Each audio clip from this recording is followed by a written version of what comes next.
Cristianismo Rosa Cruz, por Max Heindel. Publicado pela Fraternidade Rosa Cruz, editado pela Fraternidade Rosa Cruz, Centro Autorizado do Rio de Janeiro. Canal Leconde. Conferência segunda. Onde estão os mortos? Um pouco de reflexão logo tornará evidente a qualquer pesquisador que vivemos em um mundo de efeitos, os quais resultam de causas invisíveis. Podemos ver a matéria e a forma, mas a força que modela e anima a matéria está invisível para nós. A vida não pode ser conhecida diretamente através dos sentidos, pois é invisível e existe por si mesma, independentemente da variedade de formas que vemos como manifestações suas. Eletricidade, magnetismo e vapor são nomes dados a forças que os olhos físicos nunca podem ver, embora, em conformidade a certas leis descobertas por experiências, possamos torná-las nossas mais valiosas servidoras. Vemos sua manifestação nos movimentos dos ônibus elétricos, dos trens, dos navios a vapor. Elas iluminam nossos caminhos à noite e levam nossas mensagens ao redor do globo a uma velocidade que anula o espaço, trazendo os antípodas ao nosso alcance em questão de segundos. Elas estão às nossas ordens a todo e qualquer tempo, infatigáveis e fiéis na execução de inúmeras tarefas, mesmo que, conforme foi dito, nunca tenhamos podido ver essas valiosas servidoras. Essas forças da natureza não são nem cegas, nem destituídas de inteligência, como erradamente cremos. Há várias classes delas, e operam ao longo de diversas correntes de vida. Talvez uma ilustração esclareça melhor o seu estado em relação a nós.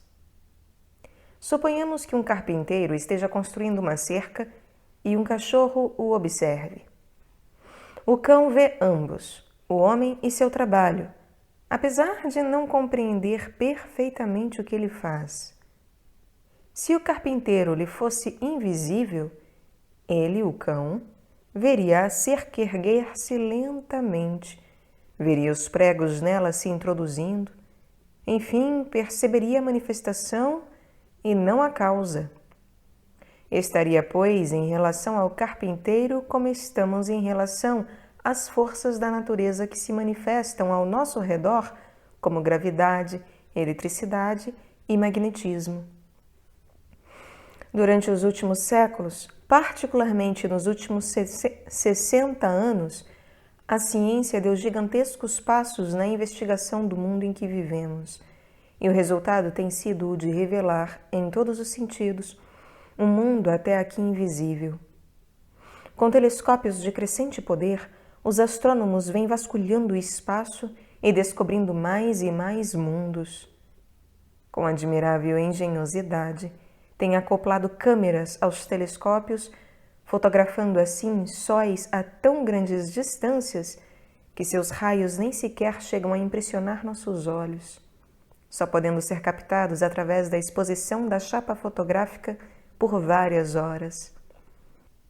Na direção do infinitesimal, a crescente perfeição do microscópio tem alcançado análogos resultados. Um mundo até agora invisível para nós foi descoberto, o qual contém uma atividade extraordinária de vida e que é marcado por uma diversidade de formas raramente menos complexas do que as do mundo que percebemos apenas através de nossos sentidos. O esforço de tais pesquisas através das lentes de um microscópio é muito grande, chegando a causar fadiga aos olhos, mas aqui também a câmera empresta seu auxílio ao homem. Com os acessórios mecânicos apropriados e com projeções rápidas de luz, pode-se conseguir o registro permanente dos fenômenos microscópicos à razão aproximada de 70 negativos por segundo. Estes podem ser então ampliados e projetados sobre telas como películas cinematográficas, para também serem vistos de modo simultâneo por centenas de pessoas confortavelmente instaladas. Podemos assim ver como a seiva circula lentamente através dos veios de uma folha, ou observar o percurso da corrente sanguínea através de semitransparentes veias das pernas de uma rã. Os vermes do queijo aparecem como enormes caranguejos cinzentos, movendo-se de um lado para outro em busca de presas. Uma gota d'água contém uma multidão de bolas coloridas, as quais crescem e explodem, lançando de si miríades de minúsculas esferas que, por sua vez, se expandem e lançam outras de si. O Dr. Bastian, de Londres, chegou a ver uma pequena mancha preta no dorso de um ciclope, e existem muitos em uma gota d'água, desenvolvendo-se até alcançar as proporções de um parasita, o qual passava a se alimentar do próprio ciclope. Por meio do raio-x, a ciência tem sido capaz de penetrar no mais recôndito do corpo denso do ser humano, fotografando a estrutura óssea ou quaisquer substâncias estranhas que nele possam ter se alojado eventualmente. Deste modo, um mundo até aqui invisível tem se revelado aos olhos dos persistentes investigadores. Quem poderá dizer que se chegou ao fim? Que não existem outros mundos no espaço além destes agora fotografados pelos astrônomos? Que não existe vida em formas mais infinitesimais do que aquelas descobertas pelos melhores microscópios de hoje? Pode-se amanhã inventar um instrumento que tenha maior alcance que os atuais e que mostre muito do que hoje ainda permanece oculto. O infinito do espaço, do grande e do pequeno, parece estar além de qualquer dúvida e independente do nosso conhecimento. Considerando as maravilhosas conquistas da ciência física, existe uma característica particularmente digna de nota. Cada nova descoberta tem se efetuado através da invenção de um novo instrumento ou do aperfeiçoamento dos anteriores para ajudar os sentidos. Por essa razão, as pesquisas da ciência têm se limitado ao mundo dos sentidos, ao denso mundo físico. Os cientistas lidam com os elementos químicos, sólidos, líquidos e gases, mas não alcançam o que se encontra além desses estados de matéria, simplesmente por não disporem de instrumentos capazes disso, ainda que forçados a admitir a existência de uma matéria ainda mais sutil, a que chamam de éter, sem a qual seria impossível explicarem a propagação da luz, da eletricidade, etc. Vemos, pois, que a ciência material reconhece indubitavelmente a existência de um mundo invisível como uma necessidade na economia da natureza. Ambas as ciências, a física e a oculta, concordam nesse ponto, e ambas buscam no mundo invisível a solução dos problemas. Diferem apenas quanto aos métodos de investigação e no crédito dado aos resultados assim obtidos. A ciência material procura explicar os problemas insolúveis só em bases puramente físicas, tais como a propagação de ondas luminosas através do vácuo ou a semelhança das flores da presente estação com as dos verões passados. Em tais casos, ela prontamente admite algo invisível e intangível como o éter ou a hereditariedade, e se orgulha de sua perspicácia e do engenho de suas explicações.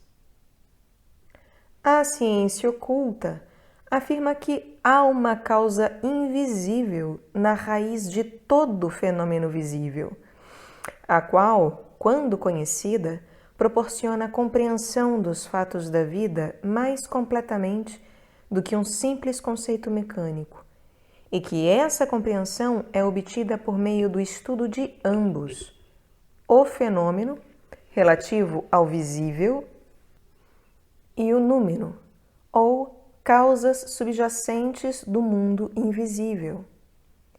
Ela, portanto, investiga os mundos invisíveis e oferece uma solução mais completa e razoável aos problemas da vida do que simples fatos científicos derivados apenas da observação dos fenômenos físicos. A ciência material admite o éter e a hereditariedade como soluções aos problemas acima, mas é incapaz de oferecer uma prova real da verdade de suas hipóteses, a não ser sua aparente razoabilidade. Não obstante, quando a ciência oculta, empregando os mesmos métodos, declara a existência do espírito, sua imortalidade, sua pré-existência ao nascimento e continuação após a morte, sua independência do corpo, etc., a ciência física escarnece e fala incoerentemente de superstição e ignorância, e requer provas, ainda que a evidência oferecida seja no mínimo tão satisfatória quanto a que é dada pelos cientistas sobre a existência do éter, da hereditariedade e de muitas outras ideias por eles sustentadas, implicitamente aceitas pela multidão que, admirada, curva-se ante qualquer sentença emanada da mágica palavra: ciência. Ninguém pode demonstrar a verdade de uma proposição geométrica a uma pessoa não familiarizada com os princípios matemáticos. Por análogas razões, os fatos dos mundos internos não podem ser provados aos cientistas materialistas. Se a pessoa que ignora a matemática, estudando-a, será fácil para ela ter a solução do problema, quando o cientista físico se prepara para a compreensão dos fatos suprafísicos, ele então terá a prova e ver-se-á compelido a defender as mesmas teorias que agora combate como superstição. A ciência oculta começa suas investigações no ponto em que a ciência material cessa de pesquisar, às portas dos reinos suprafísicos, indevidamente chamados sobrenaturais. Nada existe que seja sobrenatural ou inatural. Nada que possa estar fora da natureza, mesmo sendo suprafísico, porque o mundo físico é a porção menor da Terra. Diferentemente do cientista materialista, porém, o cientista ocultista não realiza suas pesquisas valendo-se de instrumentos mecânicos, mas sim através do aperfeiçoamento de si mesmo. Ele cultiva faculdades de percepção latentes em todo ser humano que podem ser despertadas mediante exercícios apropriados. As palavras de Cristo, buscai e achareis, referem-se particularmente a qualidades espirituais e são endereçadas a todos os que queiram. Tudo depende do indivíduo. Não há ninguém para impedir, mas existem muitos dispostos a ajudar o aspirante sincero que busca o conhecimento. Discutir os meios e caminhos está, contudo, fora do presente tópico, e devem ser deixados para elucidação em futuros ensaios. Mas, dirá alguém, por que nos preocuparmos com um mundo invisível? Se fomos postos neste mundo material, o que temos a ver com esses mundos suprafísicos? E mesmo que seja verdadeiro que iremos para lá após a morte, por que não nos ocuparmos de um mundo por vez? Se basta a cada dia seu mal, por que então acrescentar-lhe mais preocupações?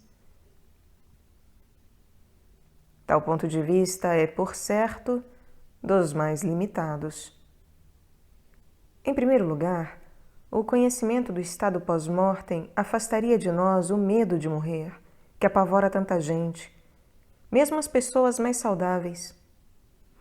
Mesmo na vida mais despreocupada, há momentos em que um pensamento vai até aquele salto no escuro, o que deve algumas vezes perturbar-lhe a alegria de viver. Então, qualquer explicação que ofereça um definido e seguro conhecimento sobre tão importante assunto, certamente deve ser muito bem recebida. Além do mais, quando contemplamos o mundo em volta de nós, vemos que existe uma lei que deve ser evidente até para o mais indiferente: a lei de consequência. A cada dia, o nosso trabalho e condições dependem daquilo que fizemos ou deixamos de fazer no dia anterior. É-nos absolutamente impossível nos desligarmos do nosso passado e iniciar outra vez. Não podemos executar qualquer ação que não esteja de algum modo ligada aos nossos atos anteriores, limitados e cercados por nossas antigas condições. E, por certo, deve parecer razoável supor que qualquer que possa ser o modo de expressão de vida no mundo invisível, isso será de alguma forma determinado pela nossa atual maneira de viver. Igualmente lógico é afirmar que, se existe uma informação segura sobre esse mundo invisível, seria prudente interessarmos-nos por ela, do mesmo modo que, quando desejamos viajar para um país estrangeiro, procuramos conhecer sua geografia, leis, costumes, língua e outras informações necessárias. Fazemos isto porque sabemos que quanto mais preparados estivermos, mais aproveitaremos nossa viagem e menos aborrecimentos teremos pelas mudanças de condições. Logicamente, o mesmo deve ser dito com relação ao estado pós-mortem. Novamente alguém dirá: sim, mas aí é que está o problema. Quaisquer que sejam as condições após a morte, ninguém as conhece com certeza. Todos aqueles que têm afirmado conhecê-las diferem em suas descrições, muitas das quais chegam a ser irrazoáveis, impossíveis. Em primeiro lugar, nenhum homem tem moralmente o direito de afirmar que ninguém sabe, a menos que seja onisciente e conheça a extensão do conhecimento de todos os que vivem. E é o cúmulo da arrogância tentar julgar a capacidade mental dos demais através da estreitíssima mentalidade que geralmente tem os pretensiosos que fazem tais afirmações. O sábio sempre tem os ouvidos abertos para novas evidências, que investigará com renovada ansiedade. E ainda que houvesse apenas um homem declarando conhecer os mundos invisíveis, isso não provaria necessariamente que ele estivesse errado. Não estava Galileu sozinho quando afirmou sua teoria relativa aos movimentos dos corpos celestes, a qual todo o mundo ocidental aderiu mais tarde? Quanto a diferirem os relatos daqueles que afirmam conhecer os mundos invisíveis, isso é tão normal quanto valioso, conforme a ilustração abaixo nos mostrará. Suponhamos que a cidade de São Francisco tenha sido totalmente reconstruída em grande estilo, com os mais modernos aperfeiçoamentos, e tenha se decidido celebrar o acontecimento com um grande festival. Milhares de pessoas aglutinar-se-iam na ponte Golden Gate a fim de regozijar-se pela nova fênix renascida das cinzas da formosa cidade tão subitamente destruída pelo fogo. Entre outros, achar-se-iam provavelmente um número considerável de jornalistas, repórteres das mais diversas partes do país, com o propósito de enviarem notícias aos seus respectivos periódicos. A conclusão inevitável é que, embora os repórteres sejam observadores treinados, nem duas daquelas reportagens seriam iguais. Algumas conteriam os mesmos pontos de vista gerais. Algumas seriam diferentes das outras em cada pormenor. Tudo pela simples razão de que cada repórter teria observado a cidade do seu próprio e particular ponto de vista, e anotado apenas aquilo que lhe chamara a atenção. Assim, ao invés de serem as diversidades de informações um argumento contra a sua veracidade e exatidão, prontamente perceber-se-ia que cada uma tinha seu valor como um diferente aspecto do todo, podendo-se acrescentar que um homem que lesse todas as diferentes reportagens teria uma ideia mais completa sobre São Francisco do que se tivesse lido apenas uma reportagem assinada pela totalidade dos repórteres. O mesmo princípio pode ser aplicado aos diferentes relatos sobre os mundos invisíveis. Eles não são propriamente inverídicos por diferirem, mas formam em conjunto uma descrição mais completa. Quanto aos relatos impossíveis, suponhamos que um dos nossos repórteres de São Francisco, ao invés de observar a cidade, houvesse gasto seu tempo se divertindo, enviando depois ao seu jornal uma reportagem imaginária. Certamente que tal reportagem não iria invalidar as autênticas. Ou suponhamos que um deles estivesse usando um par de óculos amarelos, sem disso se perceber, e enviasse ao jornal uma reportagem informando que em São Francisco as casas e ruas eram todas douradas. Isso, por certo, apenas mostraria a sua ignorância quanto ao fato de que eram os óculos e não a cidade que tinham aquela cor, não devendo, portanto, seu relatório prejudicar a veracidade dos demais. Finalmente, recordemos que, ainda que algumas coisas estejam presentemente além do nosso poder de raciocínio, isso não prova que as mesmas sejam irrazoáveis. O fato de que uma criança não possa entender raiz quadrada não constitui argumento válido contra a matemática.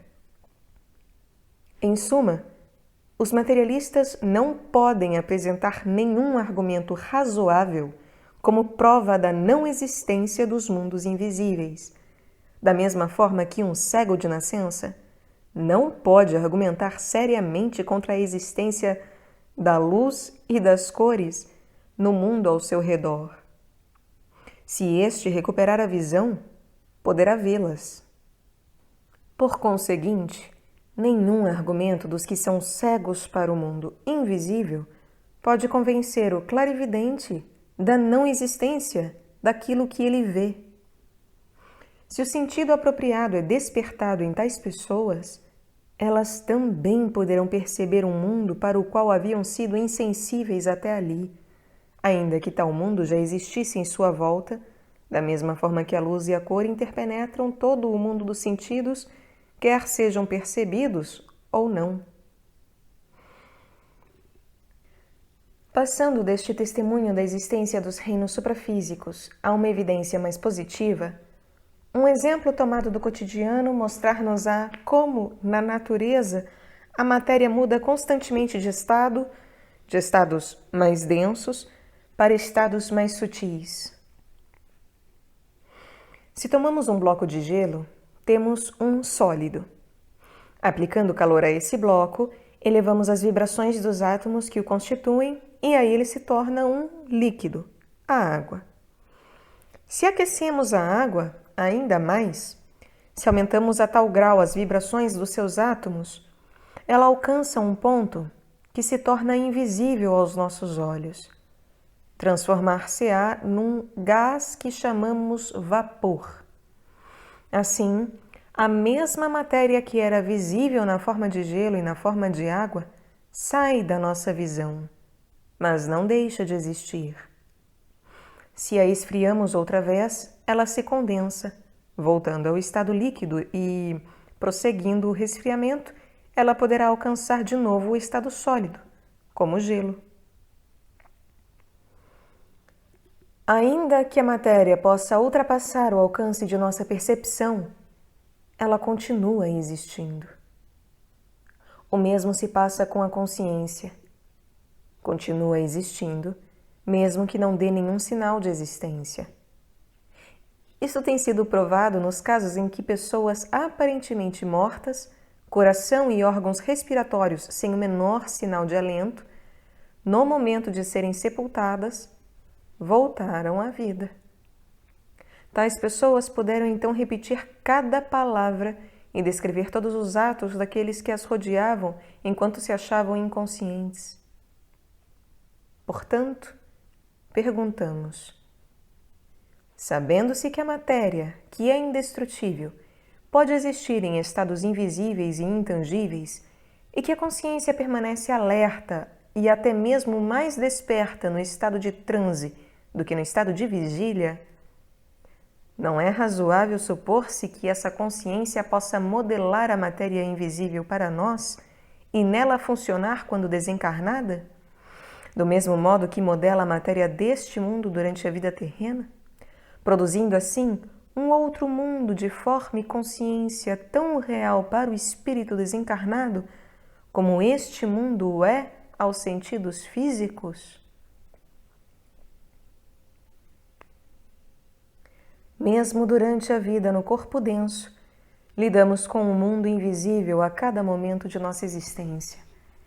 E a vida que nele vivemos é a mais importante para o nosso ser. É a base de nossa vida no mundo físico. Todos temos uma vida interna, a qual vivemos envoltos em nossos pensamentos e sentimentos, em meio e sob condições desconhecidas ao nosso ambiente externo. Ali, a mente converte as nossas ideias em pensamentos-forma, que a seguir expressamos. Tudo o que vemos em volta de nós, que impressiona nossos sentidos e que denominamos real, nada mais é senão a evanescente sombra do mundo intangível e invisível. O mundo visível é a cristalização dos mundos invisíveis, da mesma forma que a dura e pétrea concha do caracol é a cristalização da seiva do seu corpo flácido. Além disso, assim como a concha do caracol é inerte e permaneceria imóvel se o caracol não a movimentasse, igualmente os corpos vegetais, animais e humanos, sendo apenas emanações inertes do espírito invisível, seriam também incapazes de se mover, não fosse a galvanização da forma pela vida latente que neles existe. Esses corpos são conservados apenas enquanto servem aos propósitos do espírito. Quando este os abandona, já não há nada que possa manter a forma agregada. Portanto, ela se decompõe.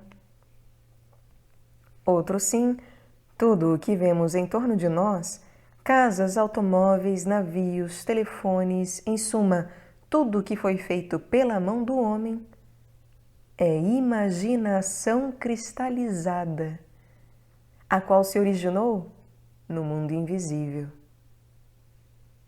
Se Graham Bell não tivesse sido capaz de imaginar o telefone, este jamais teria chegado a existir. Foi a vida interna de Fulton quem concebeu e trouxe à luz o primeiro barco a vapor, muito antes dele se concretizar no visível Clermont. Quanto à realidade e continuidade das coisas no mundo invisível, isto chega a ultrapassar as condições visíveis do mundo físico que julgamos erradamente ser o máximo de realidade. Costumamos considerar nossas imagens mentais e idealizações ainda menos reais do que uma miragem, a elas nos referindo superficialmente como simples pensamentos ou apenas uma ideia, quando, na verdade, elas são as realidades básicas de tudo o que vemos neste mundo. Uma ilustração esclarecerá melhor o assunto. Quando um arquiteto deseja construir uma casa, não requer de início que sejam logo levados ao local de construção o madeirame e outros materiais. Nem contrata trabalhadores e ordena-lhes começarem imediatamente a erguer a habitação. Em lugar disso, ele primeiro formula a ideia, medita sobre ela, constrói a casa em sua mente com o máximo de detalhes possíveis e, por este modelo mental, a casa poderia ser edificada se pudesse ser vista pelos trabalhadores. Mas o modelo ainda está no mundo invisível. E ainda que o arquiteto a perceba claramente, o véu da carne impede que os outros possam vê-la. Assim, torna-se necessário trazê-la ao mundo dos sentidos através de um esboço ou planta visível que orienta os trabalhadores. Esta é, pois, a primeira cristalização da imagem mental do arquiteto. E quando finalmente a casa é construída, podemos ver em madeiras e pedras aquilo que primeiro foi uma ideia em sua mente, embora invisível para nós. Quanto à relativa estabilidade da ideia e da casa construída, uma em relação à outra, é claro que a segunda, a casa construída, pode ser destruída por dinamite ou por um outro processo, mas a ideia na mente do arquiteto, nem ele próprio é capaz de destruir, podendo assim utilizá-la novamente para construir outra idêntica àquela em qualquer tempo e enquanto viva. Mesmo depois da morte deste, a ideia pode ser ainda encontrada na memória da natureza por quem quer que esteja habilitado a tanto, pois não importa quanto tempo tenha sido ali impressa, a ideia jamais se perde ou é destruída. Voltaremos a falar desta memória no próximo capítulo. Se bem que possamos, deste modo, por inferência, concluir sobre a existência de um mundo invisível, este não é o único meio de prová-lo. Existe abundância de testemunhos diretos provando que tal mundo é real. São testemunhos de homens e mulheres de indiscutível integridade, cuja veracidade e exatidão jamais foram postas em dúvida em qualquer outra área, os quais atestam que esse mundo invisível é habitado por aqueles a quem chamamos mortos, que ali vivem na posse plena de suas faculdades mentais e emocionais e vivendo sob condições tais que suas vidas tornam-se tão verdadeiras e proveitosas quanto as nossas, talvez até mais. É possível demonstrar que pelo menos alguns deles alimentam considerável interesse pelos assuntos do mundo físico. Bastam para isso 2 exemplos dos mais conhecidos no mundo inteiro. Primeiramente, o testemunho de Joana d'Arc, a donzela de Orleans, que ouvia vozes que lhe falavam e guiavam. Consideremos sua história e vejamos se essa vida estampou ou não a verdade. Moça pura, simples e sem sofisticação, pouco mais que uma criança, nunca antes saíra ela de sua cidadezinha natal até encetar sua missão. Era extremamente tímida, receosa de desobedecer seu pai. Contudo, as vozes imperiosas levaram-na à inusitada audácia de contrariá-lo e sair em busca do rei da França. Após muitas dificuldades, mas constantemente guiada pelas vozes, foi-lhe finalmente assegurada uma audiência com o rei. Quando ela entrou, o rei se encontrava numa roda de cortesãos e, sentado no trono, via-se apenas um vulto disfarçado, um boneco. Todos esperavam vê-la confundida, pois ela jamais havia visto o rei. Contudo, guiada pelas fiéis vozes, Joana d'Arc caminhou resolutamente até ele e o saudou. Então, conseguiu convencê-lo da autenticidade de sua missão, sussurrando-lhe ao ouvido um segredo por demais íntimo que só a ele pertencia e que só ele conhecia. Como resultado dessa prova, O comando do exército francês foi tirado das mãos de experientes generais que haviam sido derrotados pelos ingleses em todas as batalhas e entregue a essa criança que nada sabia de estratégia militar. E ela, ainda que orientada por seus invisíveis guias, conduziu as tropas francesas à vitória. Seu conhecimento de tática militar era motivo de constante admiração de seus companheiros, mas por si só foram a prova da orientação que ela afirmava receber. Depois, foi presa e sujeita a anos de sofrimentos, torturas e ameaças da parte de seus cruéis perseguidores, visando fazê-la confessar que não ouvia vozes.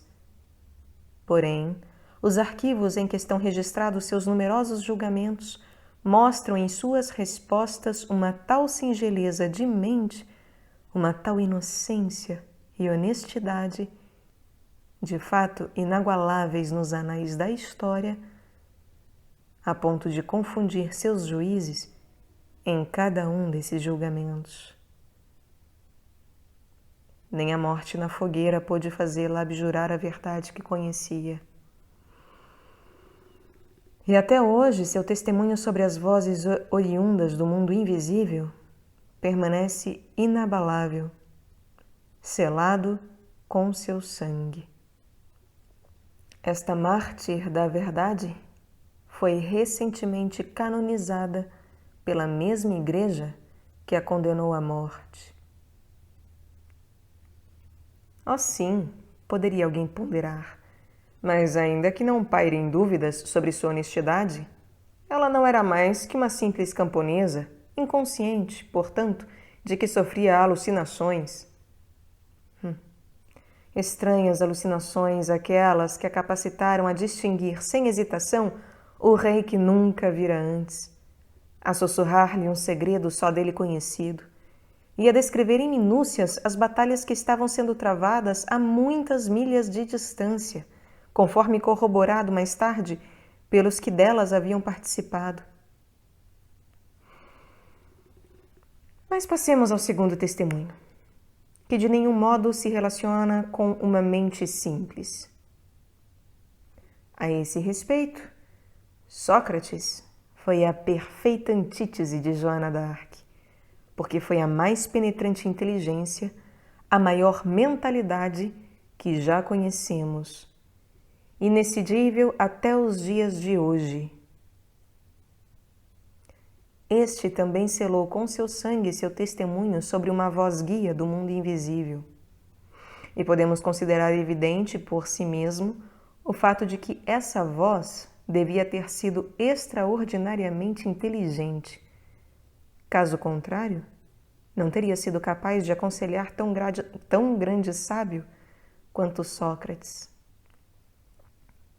Afirmar que ele era louco ou sofria de alucinações seria totalmente impróprio, porque um homem como Sócrates, que abordava todos os demais assuntos com tanto equilíbrio, está acima de qualquer suspeita nesse particular. De forma que o mais razoável é reconhecermos que existem muito mais coisas nos céus e na terra que, individual ou coletivamente, desconhecemos, e então passarmos a investigá-las. Com efeito, isto é justamente o que a maior parte das pessoas avançadas estão fazendo em nossos dias, convencidas de que é tão tolo ser-se demasiado cético para investigar, quanto ser-se demasiado crédulo para tomar como artigo de fé tudo quanto se ouve. Somente de modo apropriado é possível chegarmos a uma conclusão digna de nossa condição humana, não importa o caminho pelo qual nos decidimos. Reconhecendo esse princípio e a grande importância do assunto, fundou-se há mais de um quarto de século a Society for Psychical Research, Sociedade de Investigações Psíquicas, a qual conta entre seus membros as mais brilhantes inteligências de nosso tempo. Elas não pouparam esforços para separar a verdade do erro em milhares de casos que lhe foram apresentados e, como resultado, o presidente da sociedade, Sir Oliver Lodge, um dos mais proeminentes cientistas da nossa época, declarou ao mundo, há alguns anos atrás, que, abre aspas, a existência de um mundo invisível, habitado pelos que chamamos mortos e que tem o poder de se comunicar com este mundo, foi estabelecida acima de qualquer equívoco em tão grande número de casos que não deixa margem a qualquer dúvida. Fecha aspas. Vindo essa afirmação de um dos maiores cientistas modernos, de alguém que aplicou em seus estudos psíquicos uma mente burilada pela ciência e que mantinha-se sempre muito bem prevenido contra qualquer engano ou farsa, o testemunho acima deve merecer o mais profundo respeito de todos aqueles que buscam a verdade. Havendo examinado indutiva, dedutiva e diretamente as evidências, podemos acrescentar que a existência do outro mundo, intangível para os 5 sentidos, mas facilmente investigável por meio do 6º sentido, é, reconheçamos ou não, um fato, uma realidade natural, do mesmo modo que é real a existência da luz e da cor, tanto em volta do cego quanto ao redor daquele que vê. É a cegueira que impede o homem de ver a luz e a cor em torno de si. De maneira idêntica, é a nossa cegueira que nos impede de perceber os reinos suprafísicos. Mas, para todo aquele que se der ao trabalho de despertar suas faculdades latentes, o desenvolvimento do sentido apropriado à dita percepção não é senão uma questão de tempo, podendo ele então ver que os chamados mortos encontram-se todos ao seu redor e que, de fato, a morte não existe. Conforme disse John McCreary em seu formoso poema, abre aspas,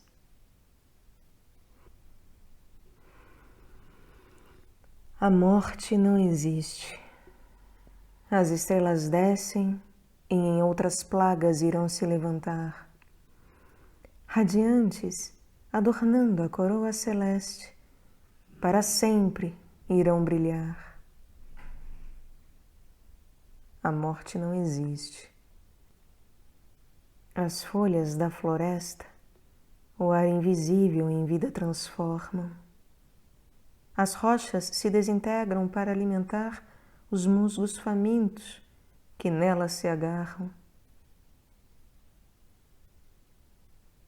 A morte não existe. O pó que pisamos irá transformar-se pelas chuvas de verão em flores com as cores do arco-íris, em frutos saborosos ou em dourado grão. A morte não existe. As folhas podem cair, as flores podem murchar e sumir. Esperam apenas nas horas hibernais pelo alento quente da primavera que há de vir. A morte não existe. Embora lamentemos quando as belas formas familiares que aprendemos a amar são arrancadas de nossos amorosos braços tutelares.